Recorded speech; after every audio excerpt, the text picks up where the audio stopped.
I haven't slept in 2 nights. There's something about silence after 2 a.m. that makes your thoughts feel louder than your heartbeat. I tell myself I'm being dramatic, that I'm just tired on edge. But last night, I saw a man standing under my bedroom window. And not just any man. My neighbor.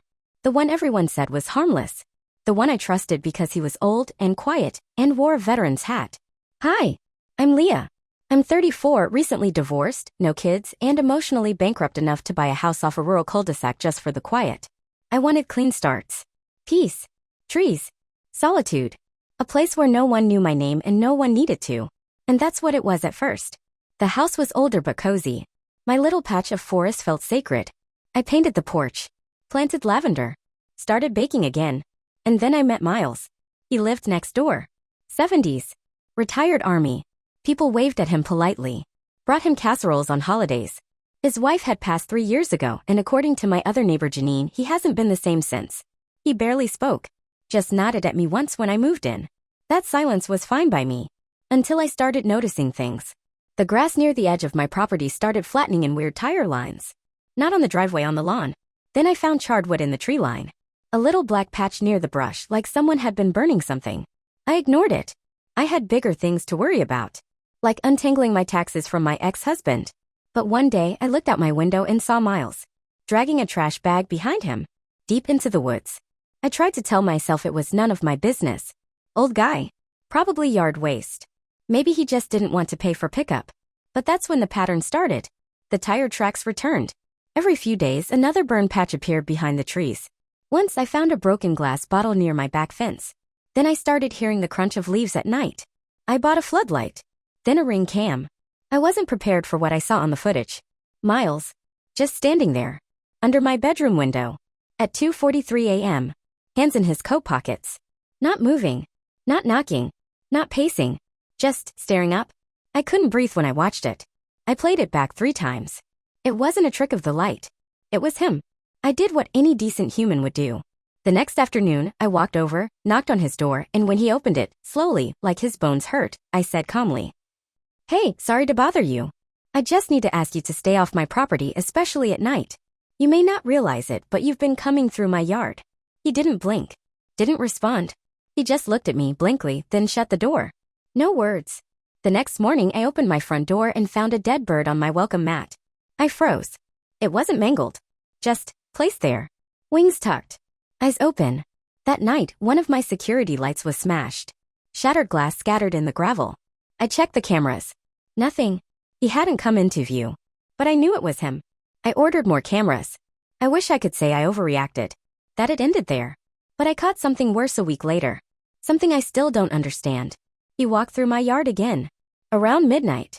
Then knelt by one of my trees. He pulled something from his coat and buried it in the dirt. He patted the soil twice and walked away. I still don't know what it was. But I do know this. You can't explain away a man who stands beneath your window and buries things in your yard. Especially not when he stares at you like he's waiting for permission to do worse.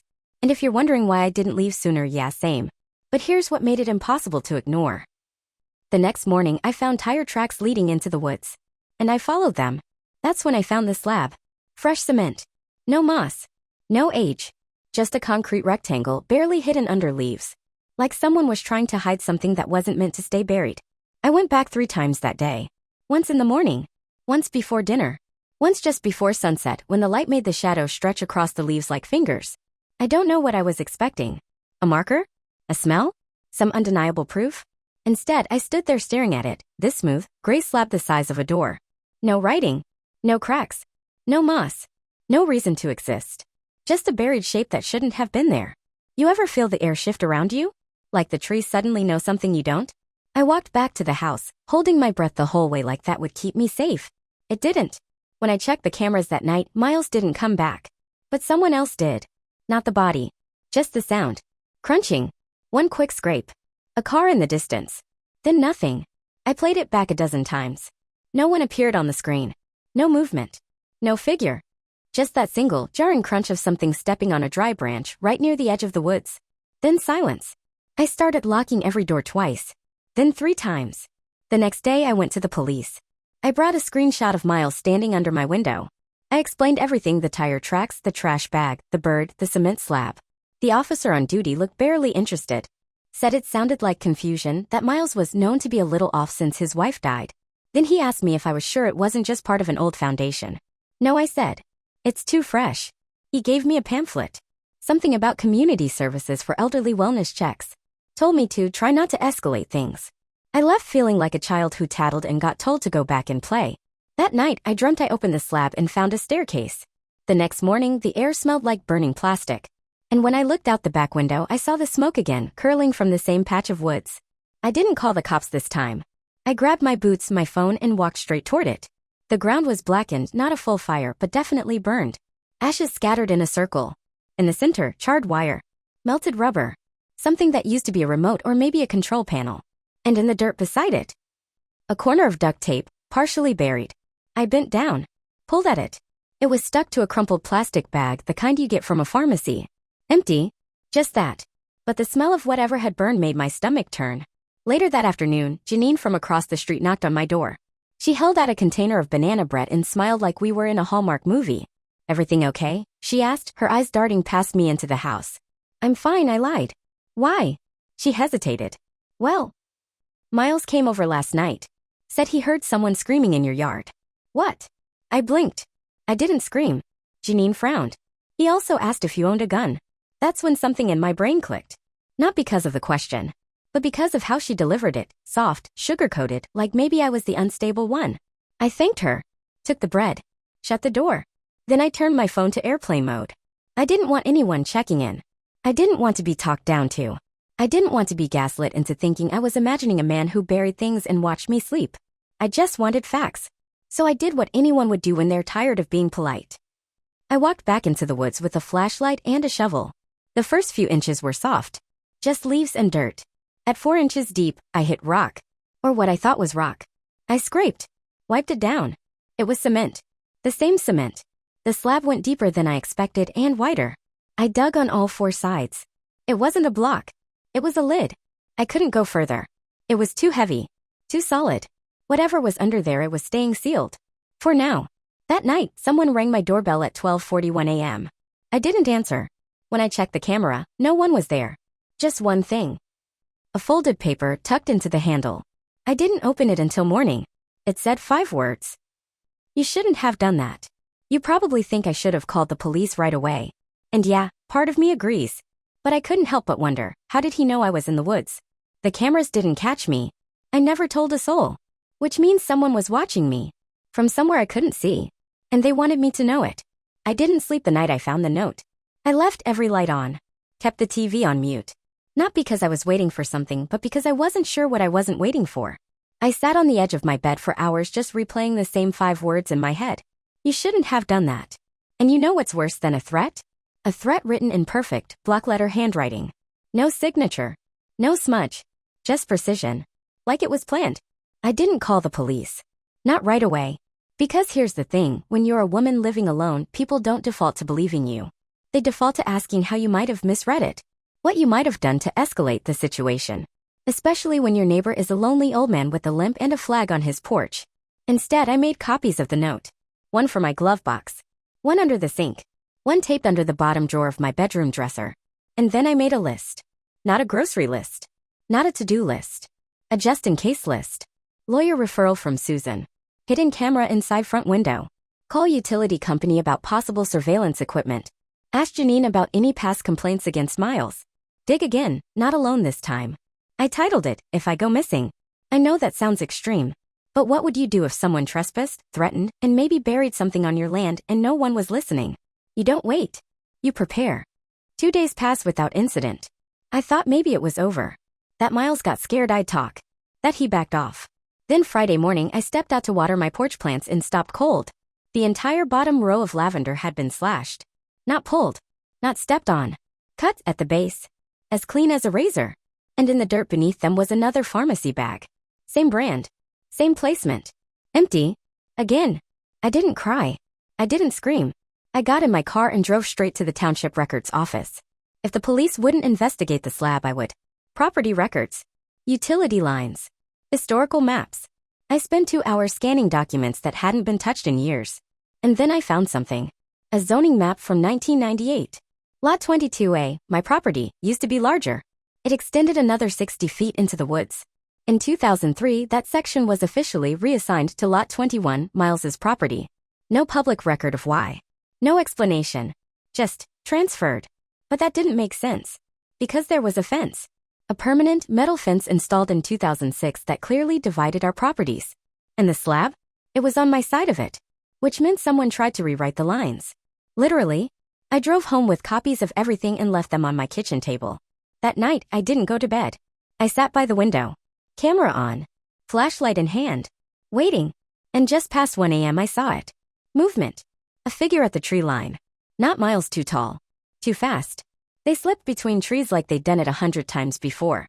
I turned on the flashlight, opened the door, and yelled. They bolted. Not toward Miles's property, but deeper into the woods. Past the slab. Out of sight. And when I checked the camera footage the next morning, there was nothing. Again. Like they knew where the blind spots were. Like they counted on them. I was done playing defense. So I made a call. My college friend Laura is a forensic analyst for a private security firm. She owed me a favor. I didn't tell her the full story. Just enough. She agreed to come by the next day. Said she'd bring equipment, ground-penetrating radar, UV light, the works. You know this could be nothing, right? She warned. Yeah, I said. And so could a closed casket. That night there was a knock at my door. Not a ring. A knock. 3 slow taps. I stood behind the door and asked, who is it? No answer. Just a voice, a low, raspy male. You shouldn't be alone out here. I didn't move. Didn't breathe. Then I heard retreating footsteps. I waited a full 10 minutes before opening the door. No one was there. But this time, no note. Just one of my lavender stems. Laid across the welcome mat. Still bleeding sap. You ever feel like you're being studied instead of watched? Like someone isn't just stalking you, they're learning you?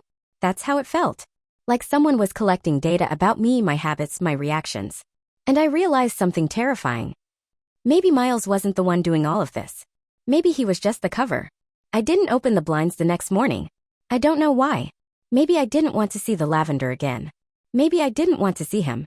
Or maybe I was just too tired of pretending everything was fine in daylight when it was rotting under the surface at night. Lara arrived at 10:02 a.m. sharp. Black SUV. Ball cap. Neutral expression. No hugs. No questions. Just, where's the slab? We walked in silence. I didn't make small talk, I couldn't. The air back there felt heavier now, like the soil itself didn't want to be disturbed. Lara crouched, unpacked the radar, and scanned slowly in overlapping lines. Nothing for the first few passes. Then, a ping. And another. And another. 3 separate anomalies under the slab. Roughly 3 to 4 feet down. Lara squinted at the readings. Could be rocks, she muttered. Could be old piping. Could be what? I asked. She didn't answer. She helped me move the first few layers. Then she stopped. Leah, if we hit anything human, we have to call law enforcement. You know that, right? I nodded. My throat was too dry to speak. She marked the edges. We dug carefully. 3 hours in, my fingers were blistered and the sun was directly overhead. Then Lara froze. She leaned down, brushed the soil aside. A small rusted object glinted in the light. Not a pipe. Not a rock. A locket. Still attached to part of a broken chain. She didn't open it. She just handed it to me silently like it was mine to bear. It was tarnished, dented. But I could still make out the engraving. TM, come home safe. No photo inside. Just dirt. I didn't recognize the initials. But it made the hair rise on the back of my neck. I asked Lara to stop digging after that. I don't know why. Some instinct. Some fear that if we kept going, we'd find something we couldn't unsee. She didn't argue. Just helped me rebury it. Back at the house, I made coffee while she wrote a few notes. You have to call this in, she said. I can't file anything not without a discovery protocol or chain of custody. But you have to say something, Leah. I nodded. I will. But I didn't. Not yet.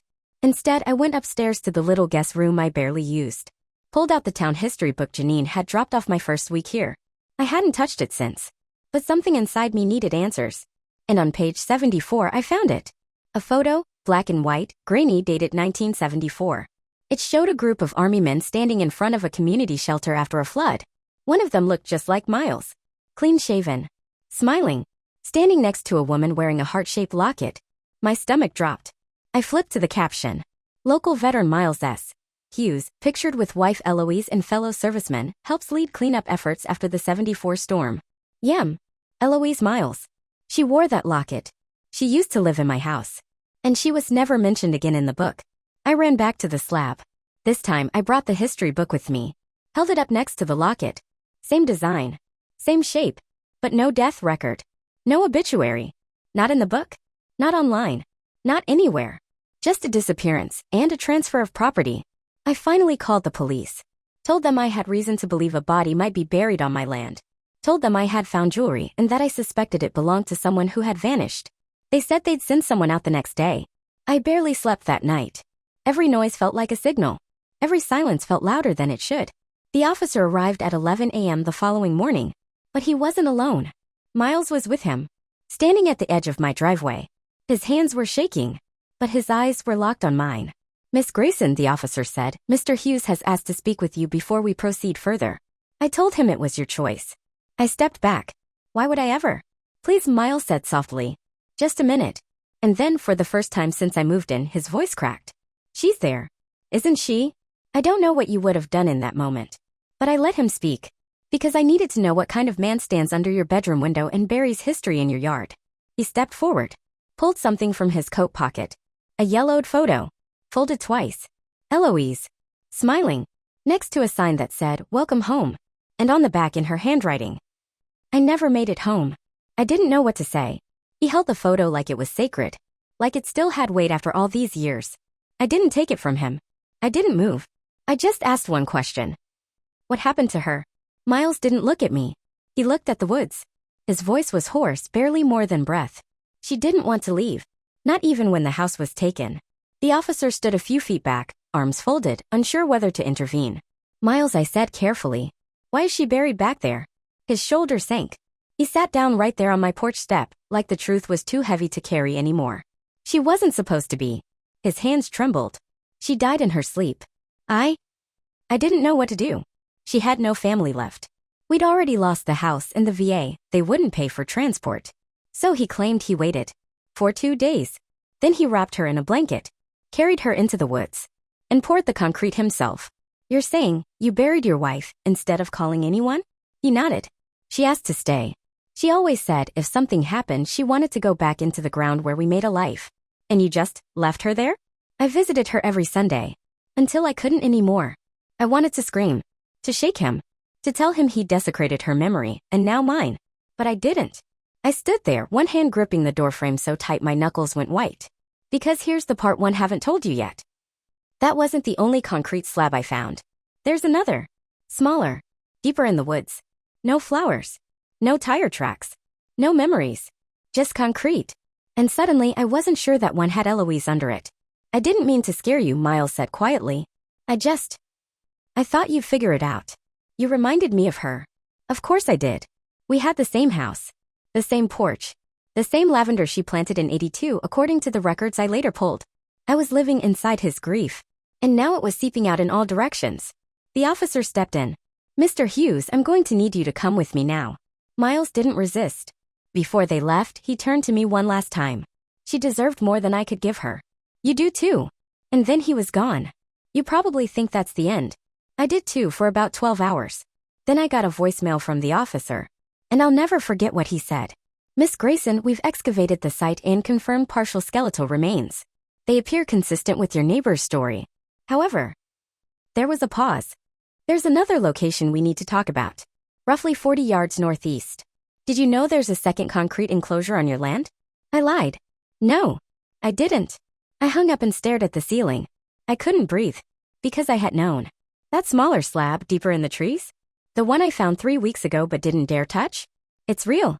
And Miles never mentioned it. The next morning I went out to see it again. Fog was rising from the ground, low and dense. The slab was cold under my feet. But this time something was different. There were fresh footprints in the mud. Small. Narrow. Light. Not Miles's. Someone else had been there. Recently.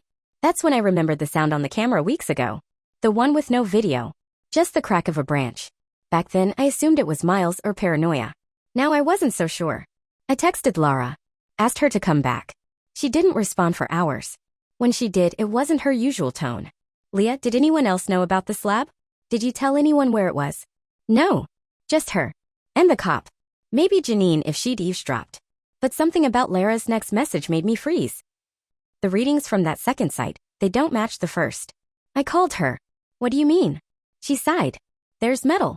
Wires. Something square. It's not a burial. It looks more like storage. Storage? Who builds a concrete vault in the woods for storage? Unless it's not for what they wanted to keep, but for what they needed to hide. That night, I couldn't sleep. I lay awake listening to every creak of the house, every whisper of wind, and around 2:12 a.m. I heard it. The front gate. Not opening. Clicking. Like someone was testing it. And then silence. I checked the cameras. Nothing. Whoever it was knew how to stay invisible. But the next morning I found something. Wedged in the gate hinge. A key. No note. Just a single rusted key on a leather loop. Tell me, reader, what would you do if someone left you a key without a lock? Would you search for the door? Or pretend it never arrived? Because I held that key for hours. And finally I made a decision. I grabbed a crowbar, Leah's radar map, and walked back to the second slab. They always say curiosity killed the cat. But no one talks about what happens when the cat opens the door and finds something waiting on the other side. I didn't want to go back out there. But I also couldn't breathe knowing that key was in my house staring me. It felt like a countdown had started. And I didn't want to be the last one to know what it was ticking toward. I followed Leah's scan map into the woods. Deeper this time. Past the ridge where the trees turned black at the roots and the air smelled like iron. The second slab was smaller, about the size of a large trunk. Just like I remembered. Except this time I saw something I'd missed before. A metal loop embedded in the side. Like a handle. The key turned with surprising ease. Not a lock like you'd expect, more like a release catch. And when it clicked, I felt the weight shift beneath my feet. It wasn't just concrete. It was a lid. I wedged the crowbar into the side and pushed. Dust exploded upward. Damp air rose in a wave. And for a moment the silence screamed. Then, the slab opened. Inside was a box. Rectangular. Reinforced with rusted steel edges. Lined in foam, the kind used to transport fragile electronics. And nestled in the middle was something that made my stomach clench. A hard drive. Wrapped in plastic. Labeled in faded marker. Property of EMS // do not remove. I didn't touch anything else. I closed the lid. Locked it again. Ran back to the house like something was chasing me. Maybe it was. Back home, I placed the drive on my kitchen counter and stared at it for almost an hour. I didn't know what EMS meant. Emergency services? Miles's initials reversed? Or something else entirely? I called Lara again. She didn't pick up. I called 3 more times. Finally, she texted. Can't talk. You need to come here. Now. I drove to her office in the city. She met me in the parking lot, already pacing. You shouldn't have gone alone, she said immediately. I just got off the phone with someone in records. What records? She pulled out her phone and showed me an archived news article.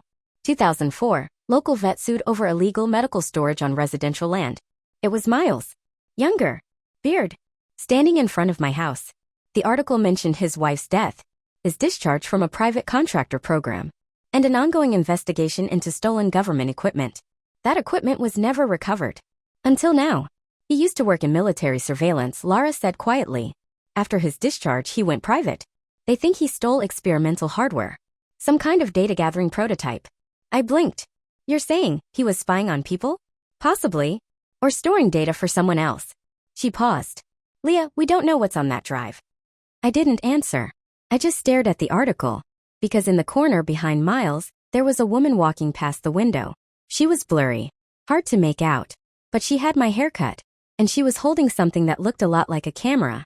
Back home, I stood in the kitchen and finally unwrapped the hard drive. It was heavier than I expected. Marked with military-grade codes I didn't understand. But someone would. So I did what any desperate person does when they're alone and scared. Emailed it. To every journalist I could find. Local. National. International. I attached photos. Coordinates. Screenshots. And then I waited. It took 36 hours for the first reply. A reporter from Washington replied with 2 words. Call me. I did. His voice was calm, clinical, terrifying. That hard drive? It matches descriptions from a classified equipment leak in 2005. It's rumored to contain over 10 years of unauthorized surveillance footage. Of what? I asked. His answer chilled me. Not what. Who? He said the rumor was that this equipment was used on civilians. To track behavior. Emotional response. Routines. Vulnerabilities.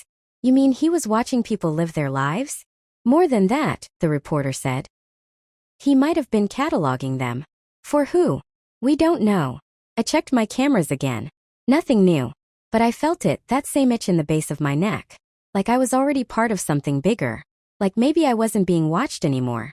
Maybe I'd become the watch point. The drive was gone the next day. I'd placed it in a locked drawer. But when I came back from walking my dog, a short 20-minute loop, the drawer was open. And the drive was missing. No signs of forced entry. No damage. Just absence. Tell me something, when does paranoia stop being paranoia? Is it when they steal something out of a locked drawer without leaving a trace? Or is it when they leave something behind? Because that night I found a second note. Folded neatly on my bathroom sink. No envelope. No fingerprint. Just 7 typed words. Stop digging, Leah. You're not one of them. I didn't scream. I didn't even gasp. I just stared at the note, rereading it over and over again like my brain needed a minute to catch up. Stop digging, Leah. You're not one of them. 7 words. Printed. Not handwritten. No envelope. No signature. No threat. But it might have been the most terrifying sentence I've ever read. Because it meant someone had been in my house. Again. And this time they knew my name. You ever get the feeling you've walked into a room someone already designed for you? Like the lights, the temperature, the silence, it's all calibrated? That's how the house felt now. Like it wasn't mine anymore. Like I was living in someone else's experiment. I called Laura. Told her everything. She didn't say a word for nearly a minute. Then she said, Leah, this is above me now. I think you need a lawyer. And maybe protection. From who? I whispered. She didn't answer. 2 hours later, the reporter called again. This time he sounded panicked. Someone tried to break into our newsroom last night. Nothing was taken. Just a file cabinet forced open. The one with your hard drive photos. My mouth went dry. You think it's connected? I know it is, he said.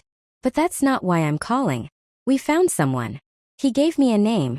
Dr. Edwin Marsh. A former defense contractor turned whistleblower. Went into hiding after leaking details of an abandoned behavioral mapping program called Monarch Cell. According to the reporter, Marsh might have worked with Miles. They wanted to find him. They wanted me to come too. I should have said no. I should have packed a bag, driven to the airport, and flown somewhere without extradition laws. But I didn't, because somewhere in the back of my mind, I needed to know who decided I wasn't one of them. We met Marsh in a library 2 towns over. He looked like every paranoid recluse you'd expect, hunched, twitchy, unshaved. But his voice was sharp. Miles Hughes was part of the Western Test region, he said without prompting. They called him a field node. He collected data for us. On who? I asked. He looked up. On anyone they flagged. Single women. Isolated properties. People who wouldn't be missed if their patterns changed. My stomach flipped. They didn't touch them, he clarified. They just monitored. Behavioral nudges. Fear testing. Surveillance exposure. Like rats in a maze but without walls. I asked him the question I couldn't get out of my head. Was I part of it? Marsh shook his head. No. You were a control variable. You bought the house by accident, but once you were in, they watched how you reacted. You were the baseline. I was the what? The one they studied to compare everyone else to. I left the meeting shaking. Baseline. Control variable. Like I was some inert specimen they used to measure the chaos they created elsewhere. That's what Miles meant when he said I reminded him of Eloise. That's what the note meant. You're not one of them. Not a subject. Not a handler. Just the girl living in the middle of the experiment. A week passed. I didn't sleep much. The police reopened the case, finally excavating the second slab. The hard drive was gone, but the records were enough. Miles had been part of something that outlived him. And I was the collateral. The story broke nationally. Laura disappeared. The reporter? Resigned. Vanished from social media. Even Marsh stopped returning calls. I was offered an interview on a podcast, then a talk show, then a book deal. I said no to all of them, because the truth is, this story isn't over. Not really. They don't stop because you speak. They stop when they want to. And I still don't know who they are. Only that I wasn't one of them. And now that I've seen behind the curtain, they don't need me to be. So I did the only thing left to do. I sold the house. Didn't pack anything but a duffel bag, my ID, and one small envelope I left in the mailbox. Inside was a photo of the lavender bush, blooming, and a note. She deserved better. So did I. I moved 3 states away. I use a different name now. No social media. No forwarding address. And yet, last week I found a key in my new mailbox. Same rusted loop. Same silence. No explanation. Just presence. You probably think I should be afraid. And maybe I am. But fear is how they win. And I've already lost too much. So I threw the key into the ocean. Watched it sink like it never existed. That was my final message. You don't get to finish your experiment. Not with me.